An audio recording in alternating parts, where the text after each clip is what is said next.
Good morning, everyone. Kate and Fiona here from Core Confidence. This week, we're talking about taking action. And I think, Fee, over the course of the month, we've been talking about setting goals and choices versus time management and the importance of making a decision. But I think this is where the rubber really hits the road, right? When we start taking action, we're in movement, we're making progress towards our goals. And there's plenty of us who have set goals and then kind of procrastinated on what comes next and really stayed in and perhaps stayed stuck in terms of being unsure on how to move forward. Yeah, I think this is so often a pattern, and certainly one I can put my hand up and say it's happened to me at times.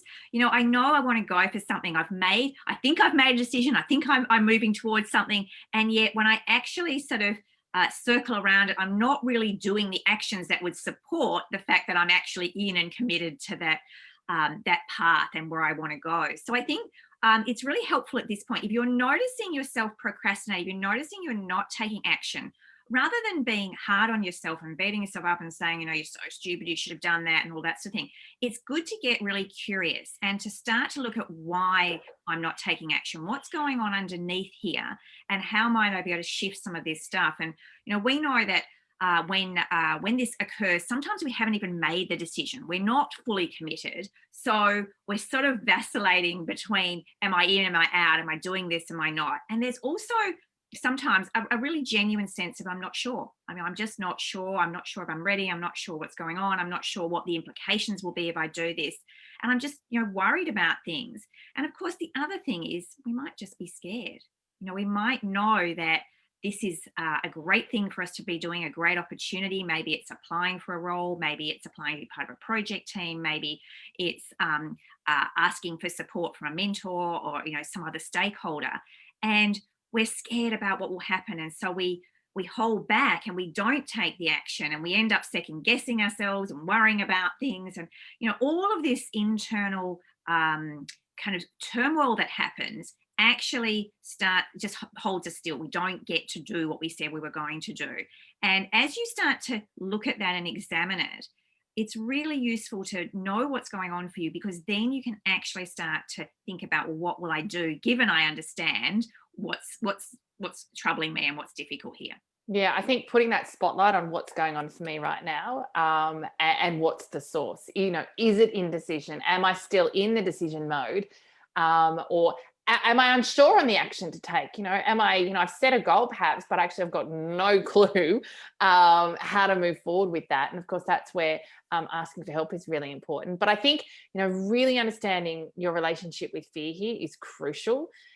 Because we can make lots of excuses up here to kind of distract ourselves away from the real issue. And we'll talk more about that in another session. But this piece of what's going on, we're all human, right? Of course, uncertainty, doing something new that we're not good at, and therefore being exposed and potentially feeling vulnerable. None of that feels good. All of that feels uncomfortable. And that's how we grow and develop, and that's how we move forward. And so I think there's a couple of things here that's really useful when you're in this kind of state of procrastination or confusion.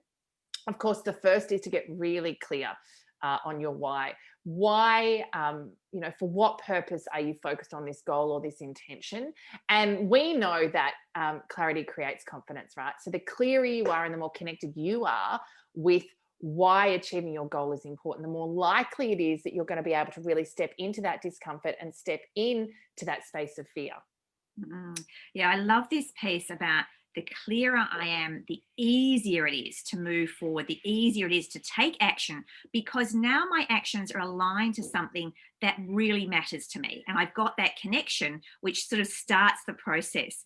The other thing we will always say around this is start small. Rather than doing the biggest thing on your list or the hardest thing first, the way to build momentum is to start with what we call small acts of confidence. So what's the smallest thing I could do right now that would move me in the direction of what I would like to achieve or what I'd like to be part of? And maybe it's reaching out for a coffee with someone and saying, hey, I've heard there's this project going on. I'm really curious about that. I'm really interested. And, just having a coffee with someone. Maybe it's sending an email, maybe, whatever the small act is first, that internally fuels us. We usually get some good feedback. Our experience is, even though this can feel hard at first, asking for help is often something people are challenged with. Just try that small activity first, and then we'll get some feedback. We'll learn something. Whatever happens from there, we'll get some feedback. And even if it's not exactly what we wanted, we don't, again, have to beat ourselves up. We can just go, oh, okay, now I understand that this is my next path, or this is the next way I'm going to tackle the situation, because I'm still clear about my goal. I still know where I want to go. And now I've got a bit more intel. Yeah, and of course, the last one, ask for help, right? We talk a lot about this, having the courage and being vulnerable to ask for help. Somewhere, someone has done what you are trying to achieve, and so that means it's a shortcut. We don't have to painstakingly figure it all out ourselves. We're really able and capable to reach out, ask for help, and really leverage the experience of those around us. So last thing to do is really about taking action on your goals for the year.